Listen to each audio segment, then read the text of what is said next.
Bela Ferenc Dezső Blaskó. Hungarian. Bela Ferenc Dezső Blaskó. The 20th of October 1882 to 16 August 1956. Better known as Bela Lugosi. ləʻɡoʊsi. Hungarian. ləڳoʊi, was a Hungarian-American actor, famous for portraying Count Dracula in the 1931 film and for his roles in various other horror films. He had been playing small parts on the stage in his native Hungary before making his first film in 1917, but had to leave the country after the failed Hungarian Communist Revolution of 1919. He had roles in several films in Weimar Germany before arriving in the United States as a seaman on a merchant ship. In 1927, he appeared as Count Dracula in a Broadway adaptation of Bram Stoker's novel. He later appeared in the classic 1931 film Dracula by Universal Pictures. Through the 1930s, he occupied an important niche in popular horror films with their East European setting, but his Hungarian accent limited his repertoire, and he tried unsuccessfully to avoid typecasting. Meanwhile, he was often paired with Boris Karloff, who was able to demand top billing. To his frustration, Lugosi was increasingly restricted to minor parts, kept employed by the studio principally for the sake of his name on the posters. Among his pairings with Karloff, only in The Black Cat, 1934, The Raven, 1935, and Son of Frankenstein, 1939, did he perform major roles again. And, even in The Raven, Karloff received top billing despite Lugosi performing the lead role. By this time, Lugosi had been receiving regular medication for sciatic neuritis, and he became addicted to morphine and methadone. This drug dependence was noted by producers, and the offers eventually dwindled down to a few parts in Ed Wood's low-budget movies, most notably Plan 9 from Outer Space. Family. Lugosi was married 5 times, and had one son, Bela George Lugosi. Lugosi was a charter member of the American Screen Actors Guild. Early life. Lugosi, the youngest of 4 children, was born Bela Ferenc Dezső Blaskó in Lugos in the Kingdom of Hungary, now Lugoj, Romania, not far from Transylvania, to István Blaskó, a banker, and Paula Dvojnic. He later based his last name on his hometown. He and his sister Vilma were raised in a Roman Catholic family. At the age of 12, Lugosi dropped out of school. He began his acting career probably in 1901 and 1902. His earliest known performances are from provincial theatres in the 1903-04 season, playing small roles in several plays and operettas. He went on to Shakespeare plays and other major roles. Moving to Budapest in 1911, he played dozens of roles with the National Theatre of Hungary between 1913 to 19. Although Lugosi would later claim that he became the leading actor of Hungary's Royal National Theatre, almost all his roles there were smaller supporting parts. During World War I, he served as an infantryman in the Austro-Hungarian army from 1914 to 16. There he rose to the rank of captain in the ski patrol and was awarded the Wound Medal for wounds he suffered while serving on the Russian front. Due to his activism in the Actors' Union in Hungary during the time of the Hungarian Revolution of 1919, he was forced to flee his homeland. He first went to Vienna and then settled in Berlin in the Longstrasse where he continued acting. Eventually, he traveled to New Orleans, Louisiana, U.S. as a crewman aboard a merchant ship. He took the name Lugosi in 1903 to honor his birthplace, Lugos. Career. Early films. Lugosi's first film appearance was in the movie Arizona as Reeds, the Colonel, 1917. When appearing in Hungarian silent films, He used the stage name Aristotle. Lugosi made 12 films in Hungary between 1917 and 1918 before leaving for Germany. Following the collapse of ɓeːl̒ Hungarian Soviet Republic in 1919, leftists and trade unionists became vulnerable. Lugosi was proscribed from acting due to his participation in the formation of an actors' union.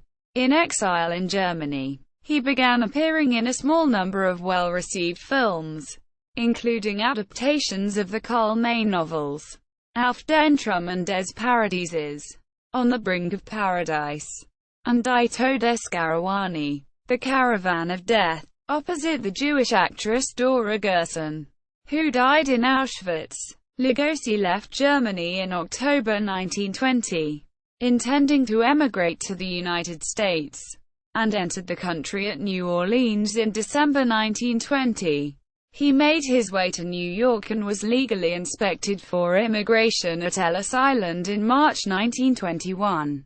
He declared his intention to become a U.S. citizen in 1928, and on June 26, 1931, he was naturalized. On his arrival in America, the 6 foot 1 inch, 1.85 meters, 180 pounds, 82 kilograms, Lugosi worked for some time as a laborer, then entered the theater in New York City's Hungarian immigrant colony.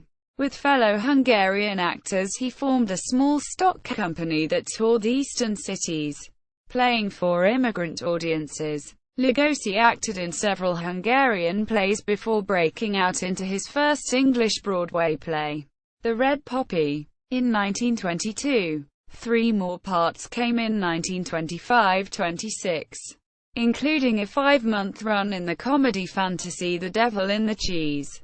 In 1925, he appeared as an Arab sheikh in Arabesque, which premiered in Buffalo, New York at the Tech Theater before moving to Broadway. His first American film role came in the 1923 melodrama The Silent Command. Several more silent roles followed, as villains or continental types, all in productions made in the New York area. Dracula. Lugosi was approached in the summer of 1927 to star in a Broadway production of Dracula adapted by Hamilton Dean and John L. Baldiston from Bram Stoker's novel. The Horace Liveright production was successful, running 261 performances before touring. In 1928, Lugosi decided to stay in California when the play ended its West Coast run. His performance piqued the interest of Fox Studios. In 1929, he appeared in the studio's silent film, The Veiled Woman. He also appeared in the, now supposedly lost, film, Prisoners, which was released in both the silent and sound versions. In 1929, with no other film roles in sight, he returned to the stage as Dracula for a short West Coast tour of the play. Lugosi remained in California, where he resumed, under contract with Fox, his film work, appearing in early talkies often as a heavy or exotic shakes. He also continued to lobby for his prized role in the film version of Dracula. Despite his critically acclaimed performance on stage, Lugosi was not Universal Pictures' first choice for the role of Dracula when the company optioned the rights to the Dean play and began production in 1930. A persistent rumor asserts that director Todd Browning's longtime collaborator, Lon Chaney, was Universal's first choice for the role, and that Lugosi was chosen only due to Chaney's death shortly before production. This is questionable, because Chaney had been under long-term contract to Metro-Goldwyn-Mayer since 1925, and had negotiated a lucrative new contract just before his death. Chaney and Browning had worked together on several projects, including 4 of Chaney's final 5 releases. But Browning was only a last-minute choice to direct the movie version of Dracula after the death of director Paul Lenny, who was originally slated to direct. In 1927, Lugosi accepted the eponymous role in the American theatrical run of Dracula, a play based on Bram Stoker's Gothic novel of the same name. After a half-year run on Broadway, Dracula toured the United States to much fanfare and critical acclaim throughout 1928-29. His portrayal of Dracula was so successful that Universal decided to make a movie of Dracula, starring Lugosi. The film, Dracula, was a hit. Typecasting, through his association with Dracula, in which he appeared with minimal makeup, using his natural, heavily accented voice, Lugosi found himself typecast as a horror villain in such as Murders in the Rue Morgue, The Raven, and Son of Frankenstein for Universal, and the independent White Zombie. His accent, while a part of his image, limited the roles he could play. Lugosi did attempt to break type by auditioning for other roles. He lost out to Lionel Barrymore for the role of Rasputin in Rasputin and the Empress. C. Henry Gordon for the role of Surat Khan in charge of the Light Brigade. Basil Rathbone for the role of Commissar Dmitry Gorochenko in Tovarek, a role Lugosi had played on stage. He played the elegant, somewhat hot-tempered Gen. Nicholas Strenovsky Petronovich in International House. Regardless of controversy, 5 films at Universal: The Black Cat, The Raven, The Invisible Ray, Son of Frankenstein, Black Friday, plus minor cameo performances in 1934's Gift of Gab, and 2 at RKO Pictures. You'll Find Out and The Body Snatcher, paired Lugosi with Boris Karloff. Despite the relative size of their roles, Lugosi inevitably got second billing, below Karloff. There are contradictory reports of Lugosi's attitude toward Karloff, some claiming that he was openly resentful of Karloff's long-term success and ability to get good roles beyond the horror arena, while others suggested the two actors were, for a time, at least, good friends. Karloff himself in interviews suggested that Lugosi was initially mistrustful of him when they acted together, believing that the Englishman would attempt to upstage him, when this proved not to be the case. According to Karloff, Lugosi settled down and they worked together amicably, though some have further commented that Karloff's on-set demand to break from filming for mid-afternoon tea annoyed Lugosi. Karloff also insinuated that his iconic rival could not act, claiming Lugosi had never learned his trade. Universal did cast Lugosi in a couple of heroic parts, as in The Black Cat after Karloff had been accorded the more colorful role of the villain, The Invisible Ray, and a romantic role in the adventure serial The Return of Chandu. But his typecasting problem appears to have been too entrenched to be alleviated by those films. Of course, Karloff had a leg up on Lugosi simply by being a native English speaker. Lugosi had to learn English as a second language, and was never able to shed his heavy accent.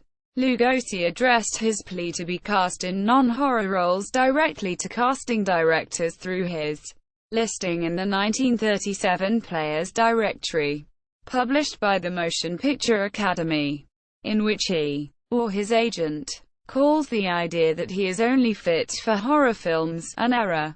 Quote, career decline. A number of factors worked against Lugosi's career in the mid-1930s. Universal changed management in 1936, and because of a British ban on horror films, dropped them from their production schedule. Lugosi found himself consigned to Universal's non-horror B-film unit, at times in small roles where he was obviously used for name value only. Throughout the 1930s, Lugosi, experiencing a severe career decline despite popularity with audiences.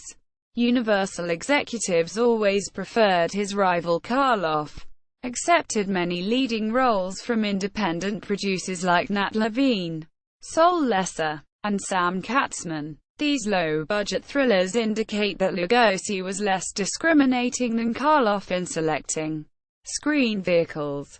but the exposure helped Lugosi financially if not artistically.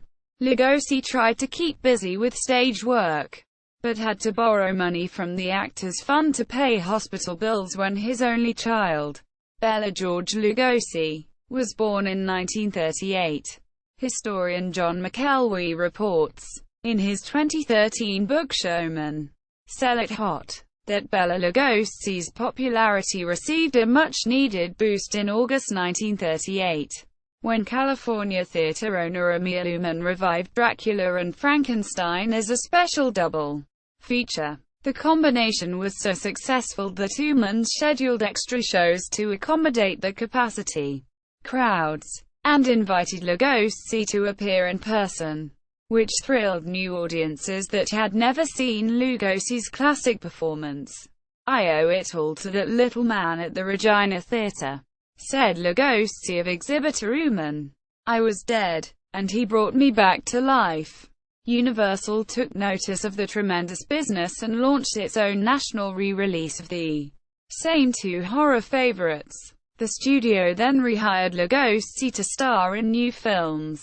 The first was Universal's Son of Frankenstein, 1939, when he played the character role of Ygor, a mad shepherd with a broken neck, in heavy makeup and beard. The same year saw Lugosi playing a straight character role in a major motion picture. He was a stern commissar in Metro-Goldwyn-Mayer's comedy Ninotchka, starring Greta Garbo. This small but prestigious role could have been a turning point for the actor, but within the year, he was back on Hollywood's Poverty Row, playing leads for Sam Katzman. These horror, comedy and mystery B-films were released by Monogram Pictures. At Universal, he often received star billing for what amounted to a supporting part. The Gorilla, 1939, had him playing straight man to Patsy Kelly, ostensibly due to injuries received during military service. Lugosi developed severe, chronic sciatica, though at first he was treated with pain remedies such as asparagus juice. Doctors increased the medication to opiates. The growth of his dependence on painkillers, particularly morphine and, after 1947 when it became available in America, methadone, was directly proportional to the dwindling of screen offers. He was finally cast in the role of Frankenstein's monster for Universal's Frankenstein Meets the Wolf Man, 1943, but Lugosi had no dialogue. Lugosi's voice had been dubbed over that of Lon Chaney, Jr., from line readings at the end of The Ghost of Frankenstein, 1942. Lugosi played Dracula for a second and last time on film in Abbott and Costello Meet Frankenstein, 1948. Abbott and Costello Meet Frankenstein was Bela Lugosi's last movie. For the remainder of his life he appeared less and less frequently in obscure, low-budget features. From 1947 to 50, he performed in summer stock, often in productions of Dracula or Arsenic in Old Lace, and during the rest of the year made personal appearances in a touring spook show, and on early commercial television. In September 1949, Milton Berle invited Lugosi to appear in a sketch on Texaco's Star Theatre. Lugosi memorized the script for the skit, but became confused on the air when Berle began to ad-lib. His only television dramatic role was on the anthology series Suspense on October 11, 1949, in an adaptation of Edgar Allan Poe's The Cask of Amontillado. In 1951, while in England to play a 6-month tour of Dracula, he co-starred in a lowbrow movie comedy, Mother Riley Meets the Vampire, also known as Vampire Over London and My Son, the Vampire. Following his return to the U.S., he was interviewed for television, and reflected wistfully on his typecasting in horror parts. "Now I am the boogeyman." In the same interview he expressed a desire to play more comedy, as he had in the Mother Riley farce. Independent producer Jack Broder took Lugosi at his word, casting him in a jungle-themed comedy. Bela Lugosi meets a Brooklyn guerrilla co-starring nightclub comedians Duke Mitchell and Sami Petrillo, whose act closely resembled that of Dean Martin and Jerry Lewis. Stage and personal appearances. While Bela enjoyed a lively career on stage with plenty of personal appearances, as film offers declined, he became more and more dependent on live venues to support his family. Bela took over the role of Jonathan Brewster from Boris Karloff for Arsenic in Old Lace. Bela had also expressed interest in playing Elwood P. Dowden Harvey to help him professionally. He also made plenty of personal appearances to promote his horror image and/or an accompanying film, Ed Wood and final projects. Late in his life, Bela Lugosi again received star billing in movies when ambitious filmmaker Ed Wood, a fan of Lugosi, found him living in obscurity and near poverty and offered him roles in his films, such as an anonymous narrator in Glenna Glenda and a Drive Frankenstein-like mad scientist in Bride of the Monster.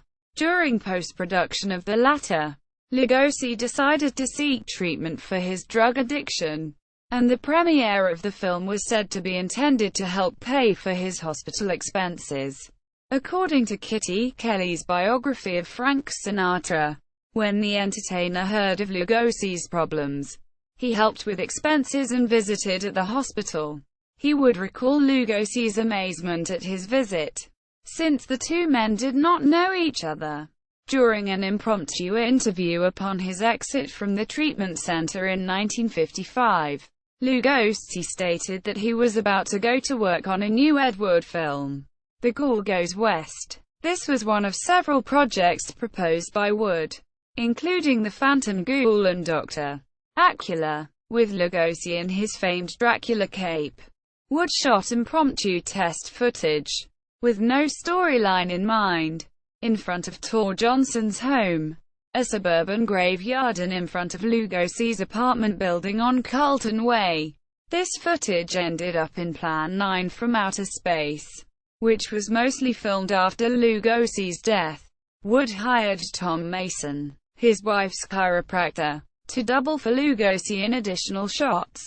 Mason was noticeably taller and thinner than Lugosi, and had the lower half of his face covered with his cape in every shot, as Lugosi sometimes did in Abbott and Costello Meet Frankenstein. Following his treatment, Lugosi made one final film, in late 1955, The Black Sleep, for Bel Air Pictures, which was released in the summer of 1956 through United Artists with a promotional campaign that included several personal appearances. To his disappointment, however, his role in this film was of a mute, with no dialogue. Personal life. In 1917, Lugosi married Ilona S. Zedmick. The couple divorced in 1920, reputedly over political differences with her parents. In 1921, he married Ilona Con Montar, and divorced in 1924. In 1929, Lugosi took his place in Hollywood society and scandal when he married wealthy San Francisco widow Beatrice Weeks, but she filed for divorce 4 months later. Weeks cited actress Clara Bow as the other woman. On 26 June 1931, he became a naturalized United States citizen. In 1933, he married 19-year-old Lillian Arch, the daughter of Hungarian immigrants. They had a child, Bela G. Lugosi. In 1938, Lillian and Bela, as well as his mother, vacationed on their lake property in Lake Elsinore, California, then called Elsinore, on 2 lots between 1944 and 1953. Bela Lugosi Jr. attended the Elsinore Naval and Military School in Lake Elsinore. Lillian and ɓɛ:lɒ divorced in 1953, at least partially because of ɓɛ:lʒ's jealousy over Lillian taking a full-time job as an assistant to Brian Donlevy on the sets and studios for Donlevy's radio and television series Dangerous. assignment. Lillian eventually did marry Brian Donlevy. In 1966, Lugosi married Hope Leininger, his fifth wife. In 1955, they remained married until his death. She had been a fan of his, writing letters to him when he was in the hospital recovering from addiction to Demerol. She would sign her letters, "A Dash of Hope." She died in 1997 at age 77. Death. Lugosi died of a heart attack on August 16, 1956, while lying on a bed in his Los Angeles apartment. He was 73. The rumor that Lugosi was clutching the script for The Final Curtain, a planned Ed Wood project, at the time of his death is not true. Lugosi was buried wearing one of the Dracula cape costumes, per the request of his son and fifth wife, in the Holy Cross Cemetery in Culver City, California. Contrary to popular belief, Lugosi never requested to be buried in his cloak. Bela Lugosi confirmed on numerous occasions that he and his mother, Lillian, actually made the decision but believed that it is what his father would have wanted. Lugosi v. Universal Pictures. In 1979, the Lugosi v. Universal Pictures decision by the California Supreme Court held that Lugosi's personality rights could not pass to his heirs, as a copyright would have. The court ruled that under California law any rights of publicity, including the right to his image, terminated with Lugosi's death. Legacy. In Tim Burton's Ed Wood, Lugosi is played by Martin Landau, who received the 1994 Academy Award for Best Supporting Actor. According to Bela Lugosi, his son, Forrest Ackerman, Dolores Fuller and Richard Sheffield. The film's portrayal of Lugosi is inaccurate. In real life, he never used profanity, owned small dogs, or slept in coffins. In contrary to this film, Bela did not struggle performing on The Red Skelton Show. 3 Lugosi projects were featured on the television show Mystery Science Theater 3000. The Corpse Vanishes appeared in episode 105. The serial The Phantom creeps throughout season 2 and the Ed Wood production Bride of the Monster in episode 423. An episode of Sledgehammer, titled Last of the Red Hot Vampires, was a homage to Bela Lugosi. At the end of the episode, it was dedicated to Mr. Blaskó. In 2001, BBC Radio 4 broadcast There Are Such Things by Stephen McNichol and Mark McDonnell, focusing on Lugosi and his well-documented struggle to escape from the role that had typecast him. The play went on to receive the Hamilton Dean Award for Best Dramatic Presentation from the Dracula Society in 2002. A statue of Lugosi can be seen today on one of the corners of the Vajdahunyad Castle in Budapest. The Ellis Island Immigration Museum in New York City features a live, 30-minute play that focuses on Lugosi's illegal entry into the country and then his arrival at Ellis Island to enter the country legally. The Cape Lugosi War in Dracula, 1931, still survives today in the ownership of Universal Studios. The theatrical play Lugosi, a Vampire Árnyéka, Lugosi, the Shadow of the Vampire, in Hungarian, is based on Lugosi's life, telling the story of his life as he became typecast as Dracula and as his drug addiction worsened. He was played by one of Hungary's most renowned actors, Ivan Darvas. Andy Warhol's 1963 silkscreen The Kiss depicts Lugosi from Dracula about to bite into the neck of co-star Helen Chandler, who played Mina Harker. A copy sold for $798,000 at Christie's in May 2000. Lugosi was also the subject of Bela Lugosi's Dead, the first single by Bauhaus. Released in August 1979, it is often considered to be the first gothic rock record. Bela Lugosi's star on the Hollywood Walk of Fame is mentioned in Celluloid Heroes. a song performed by the Kinks and written by the lead vocalist and principal songwriter, Ray Davies. It debuted on their 1972 album Everybody's in Showbiz. Filmography. Further reading. Edward's Bride of the Monster by Gary D. Rhodes and Tom Weaver. 2015. Manor Media. ISBN 1,593,938,578. Todd Browning's Dracula by Gary D. Rhodes. 2015. Tomahawk Press. ISBN 0956683452. Bela Lugosi in Person by Bill Kaffenberger and Gary D. Rhodes. 2015. Manor Media. ISBN 1,593,938,055. No Traveler Returns. The Lost Years of Bela Lugosi by Bill Kaffenberger and Gary D. Rhodes. 2012. Manor Media. ISBN 1,593,932,855. Bela Lugosi. Dreams and Nightmares by Gary D. Rhodes. With Richard Sheffield. 2007. Collectibles. Alpha Video publishes. ISBN 0-9773798-1-7. Hardcover. Lugosi. His Life on Film, Stage, and in the Hearts of Horror Lovers by Gary D. Rhodes. 2006. McFarland and Company. ISBN 9780786427659. The Immortal Count. The Life and Films of Bela Lugosi by Arthur Leonard. 2003. ISBN 0-8131-2273-2. Hardcover. Bela Lugosi. Midnight Marquee Actors Series. By Gary Svella and Susan Svella.